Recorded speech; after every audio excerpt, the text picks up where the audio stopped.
이번 미팅에 이제 동향을 어떤 거 소개할 수 있는 게 있을까 고민하다가 최근에 그 러시아 침공으로 인해 가지고 그 IT 기업의 각종 보이콧이라든지 그리고 또 오픈소스 생태계에도 이런저런 얘기들이 있어서 이걸 좀 공유 드려보면 좋겠다라고 해서 네, 이렇게 준비를 하게 되었습니다.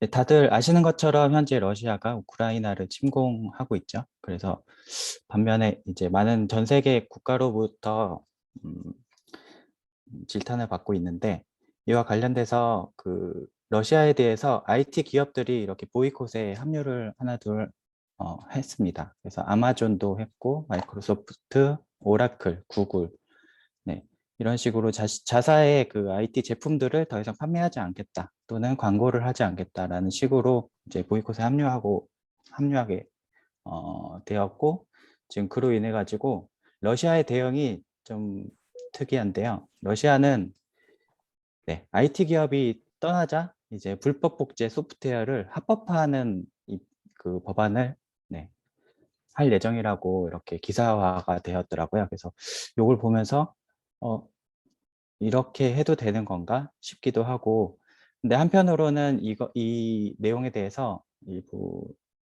음, 이미 그 제품들을 판매하는 형식이 아니라 구독 방식이기 때문에 실제적으로 IT 기업들의 큰 타격이 없을 수도 있다라는 그런 얘기도 있는 것을 확인했습니다. 그렇다면 오픈소스계에서는 어떤 일들이 벌어지고 있는지 하나하나 살펴보도록 하겠습니다. 일단 오픈블레스라는 오픈소스 프로젝트가 있는데 이것은 그 AI 러닝머신 쪽에서 쓰고 있는 프로젝트예요. 네, 여기에 이제 그 CPU를 지원을 해야 되는데 러시아산 CPU 지원을 제거해야 된다라는 이슈가 하나 등록이 됐습니다. 이로 인해 가지고 네, 커뮤니티는 그 기사가 막 퍼지고 그리고 네, 국내에도 이렇게 기사가 나왔죠. 그래서 굉장히 큰 논란을 일으켰는데 요걸 좀 궁금해서 네, 그 GitHub을 직접 찾아가 봤습니다. 그랬더니 이렇게 RFC 해가지고 러시아 엘버스 프로세스 이제 지원 제거에 대한 이런 음, 그 이슈가 올라와 있는 것을 봤는데 현재 클로즈드 상태고요. 근데 실제 그 오픈소스 프로젝트 관리자들의 그 답변을 보니까 이게 일부 프로젝트에 기여하고 있지 않은 사람들이 요 이슈에 이제 약간 트롤링, 이 표현하기에는 트롤링이라고 하던데 그렇게 와가지고 이슈화만 시켜놓고 네, 가더라 이런 얘기들이 있더라고요. 그래서 실제 보도된 것과는 조금 다른 실제 모습을 확인할 수 있었습니다. 그래서 현재 러시아산 CPU가 성능상의 이슈가 있어서 좀 고민스럽긴 한 부분이 있는 것 같고 러시아 제재로 인해서 네, 요거 지원을 제거할 계획은 없는 것으로 네, 현재 보이고 있습니다. 그리고 GitHub 진영에서도 GitHub에 이제 피드백 그 GitHub에 최근에 추가된 디스커션이라는 기능이 있는데 여기서 이제 각종 토론들이 일어납니다. 그래서 GitHub의 피드백에 디스커션에 새로운 이제 토론이 하나 열렸는데 이것은 이제 러시아 침공에 대해서 러시아 개발자들의 GitHub 접근을 제한을 해야 된다라는 토론이 올라왔습니다. 그 5일간 게시가 됐었는데 무려 292개의 답변이 달렸고 그 답변에 서브 댓글이 1,400여 개나 달렸습니다. 근데 요것들을 이제 살펴보니까 대부분이 좀 부정적인 반응이었어요. 실제 그리고 마지막에는 이것도 현재 클로즈된 상태인데 마지막에는 GitHub 담당자가 네, GitHub의 정책에 대해서 설명을 하고 이와 관련된 네, 토론을 잠가 버렸습니다. 의견들을 조금 살펴보면요.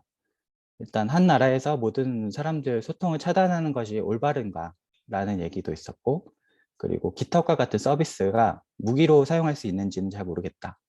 또는 GitHub 사용자 대상, 러시아의 GitHub 사용자 대상으로 제재하는 것은 그 올바른 방법이 아닌 것 같다라는 얘기가 있었고 또는 제한을 하더라도 VPN 같이 우회하는 방법도 있기 때문에 네, 그 방법은 옳지 않다라는 대부분의 부정적인 의견들이 많았습니다. 그러다가 이제 GitHub에서는 GitHub에서 이제 그 자신들의 정책, 그 어떤 제한을 두지 않는다는 그런 정책을 이제 설명을 하고 그 피드백 행동 강령에 따라서 이 토론을 종료한다고 해서 이제 종료가 현재 처리되었습니다. 그럼에도 불구하고 이제 많은 그 또 외부의 일들이 있었는데 이와 관련된 청원도 실제 올라왔습니다. 그래서 요 개발자는 이런 청원을 change.org라는 사이트에서 이제 청원을 하는 사이트인데 여기에 GitHub 러시아 개발자 접근을 제한해야 한다는 청원을 올렸고 지금 무려 6만 5천여 명의 개발자들이 지금 서명한 것으로 현재 보이고 있습니다.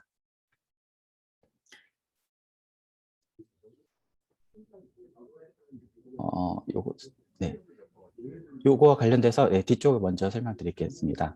그 GitHub의 이러한 그 제재 행보는 사실 처음이 아니고 2019년에 미국이 중국을 무역 제재할 당시에 유사한 그 행보가 있었습니다. 이것을 보면 그때도 이제 크림반도, 쿠바, 이란, 북한, 시리아 이런 사용자들을 포함해서 미국의 제재 대상 국가의 개발자들에 대해서 이 서비스를 제한한 적이 있습니다. 여기에 이제 중국도 포함되기 시작했고요.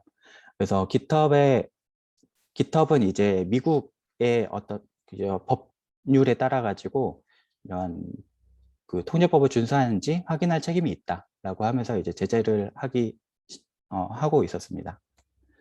하지만 GitHub은 이제 중국을 제재하는 데 있어 가지고 그 미중 무역 전쟁을 고통스럽게 인식했다고 이제 평가를 받고 있는데요.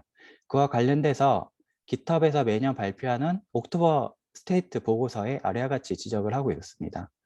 오늘날 오픈소스의 이제 기여금이 80%가 미국 이외의 지역에서 제공이 되고 있다. 그중 대부분이 이제 중국과 인도에서 발생하고 있다는 그런 통계도 공유를 하고 있었고, 그리고 실제 중국에서는 GitHub 액세스를 이제 개선하기 위한 투자를 계속하고 있고, 그리고 뭐 모든 이제 개발자들이 참여해야 되지 않는가 이런 입장을 내기도 했습니다. 그래서 모든 개발자들을 환영하고 있다라는 메시지를 이제 그 이후에 내기도 했는데요. 그러다가 이제 12월에는 이런 기사도 나왔습니다. GitHub에 이제 중국 법인을 설립하는 걸 열망한다라는 기사까지 나왔었는데 이와 관련돼서 중국의 입장은 단호했습니다. 중국은 GitHub 대신에 그 다음 회의인데 중국 GitHub 대신에 Git를 쓰겠다. Git를 확대해서 쓰겠다라고 이제 이렇게 발표를 했습니다. 그래서 현재는 Git를 많이 쓰고 있는 것으로 보입니다. 그래서 이런 GitHub의 행보가 있었고요. 그리고 추가로 이제 스카프라는 그 오픈소스 기업이 있는데 이 기업에서는 이런 제안을 했습니다. 그 오픈소스의 라이선스 관련된 그런 제재를 하는 것이 아니라 그 오픈소스 공급망 제한을 하면 조금 다른 문제가 다른 방식으로 제한을 할 수 있겠다. 이런 제안을 합니다. 그와 관련돼서 이제 개인 또는 그룹에 대한 차별이 없어야 되고 노력 분야에 대한 차별도 없어야 된다. 그래서 이 배포에 이제 제한을 거는 방식을 제안을 했고 이와 관련돼서 npm, 도커 허브, 소나타의 메이븐, 센트럴, 패키지 같은 이런 공급망 쪽에 같이 참여하기를 희망한다고 이렇게 발표를 하기도 했습니다. 그리고 또 다른 곳에서 이제 리차드 스톨만이 있는 프리소프트웨어 재단의 커뮤니티 프로젝트인 그 라이브러리 플래넷에서도 이런 토론이 열렸습니다. 러시아에 우리 소프트웨어 액세스 제한 조치를 해야 합니까? 라는 토론이 올라왔고 이와 관련된 여러 의견들이 올라왔습니다. 그러다가 이제 리차드 스톨만이 최종적으로 이런 답변을 하면서 토론이 종료가 됐는데요. 리차드 스톨만은 오픈소스 그 프리소프트웨어 재단의 4가지 자유에 대해 따라서 어떤 제한이 없어야 한다라는 주장을 했고 이와 관련해서 프로그램 실행의 자유를 제한해서는 안 되는 이유들 그리고 이런 4가지 자유에 대한 내용들을 다시 언급하면서 제한 조치를 하지 않겠다라는 입장을 밝혔습니다.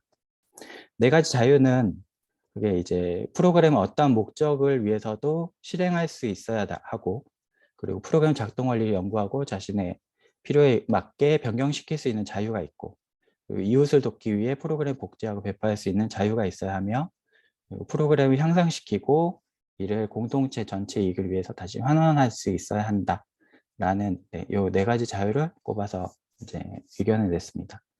네, 이와 반대되는 입장을 이제 MK가 냈는데요. 코랄린 에이다 MK 같은 경우는 그 전 세계 이제 정부나 군부에 의해서 이런 프리 소프트웨어 테크놀로지가 사용돼서 악용이 되어 피해를 주는 경우에 이런 어떤 책임도 면할 수 없는 거 아니냐라는 의견을 냈습니다. 그래서 이제 제한을 해야 된다는 입장을 밝혔고요. 그리고 OSI 전무이사로 스테파노 말플리의 의견도 이렇게 공개가 됐는데, 일단 말플리도 러시아에 대한 포괄적 규제는 그 해결책을 개발할 수 있는 수단을 이제 네, 말이 어렵네요. 네. 일단은 오픈소스 배포에 대한 접근 제한을 하는 것이 효과적일 수 있다는데 자신도 이제 동의한다고 밝혔습니다. 그래서 라이선스의 어떤 약관을 변경하는 방식이 아니라 공급망 자체를 제한하는 것에 동의를 하고 이 둘에는 차이가 있을 것이라고 이렇게 입장을 밝혔습니다. 그리고 이와 관련돼서 제한을 걸었던 게 첫 사례는 아니라고 밝히고 있는데요. 예, 트럼프 행정 시절에 IC라고 이제 그 이민자 단속국이 있는데 거기서 이런 오픈소스 프로젝트를 사용할 수 없게끔 제한한 적이 있었습니다. 그래서 그와 관련된 내용도 같이 공유를 하고 있는 것을 확인했습니다.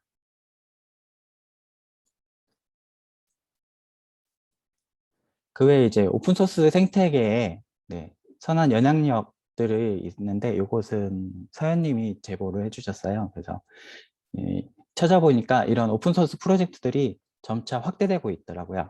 여기 미팅바라는 오픈소스 프로젝트는 이제 맥OS의 메뉴바 어플리케이션에 들어가는 라이브러리인데 여기서 이제 우크라이나 군대를 위한 기금 마련을 위한 운동에 이렇게 참여를 하고 있는 것을 볼 수 있습니다. 그래서 그 프로젝트에 가면 리듬이 첫 화면에 이렇게 이런 계좌 정보라든지 이런 참여할 수 있는 방법들을 게시를 하고 있습니다.